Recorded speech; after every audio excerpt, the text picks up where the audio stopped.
ప్రముఖ online chatting app WhatsApp తన వినియోగదారులకు మరో కొత్త ఫీచర్ను జోడించింది. యూజర్లకు ఎప్పటికప్పుడు కొత్త ఫీచర్లు జోడిస్తూ వస్తోంది వాట్సాప్. ఇక ఎప్పటినుంచో ఎదురు చూస్తున్న రీకాల్, రివోక్ ఫీచర్లు కూడా ఇప్పుడొచ్చేశాయి. అయితే ఇవి త్వరలోనే వాట్సాప్ వినియోగదారులందరికీ అందుబాటులోకి రానున్నాయి.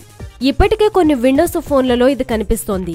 బీటా వెర్షన్ వాడుతున్న వారికి సౌలభ్యంలో ఉంది. త్వరలో ఆండ్రాయిడ్, ఐఓఎస్ వినియోగదారులకు ఈ ఫీచర్ అందుబాటులోకి వస్తుందని తెలిపింది. ఇదివరకు వాట్సాప్ లో మనం ఎవరికైనా పొరపాటున మెసేజ్ పంపితే దాన్ని వెనక్కి తీసుకునే వెసులుబాటు ఉండేది కాదు. కొత్తగా తీసుకొస్తున్న ఈ ఫీచర్ ద్వారా ఆ సౌలభ్యం వినియోగదారులకు లభించనుంది. అయితే అవతలి వ్యక్తి చూడనంత వరకు ఆ మెసేజ్ ను తొలగించడం గానీ, ఎడిట్ చేయడం గానీ చేయొచ్చు. అవతలి వ్యక్తి ఆన్లైన్లో ఉన్నప్పుడు ఇది సాధ్యపడదంటోంది వాట్సాప్.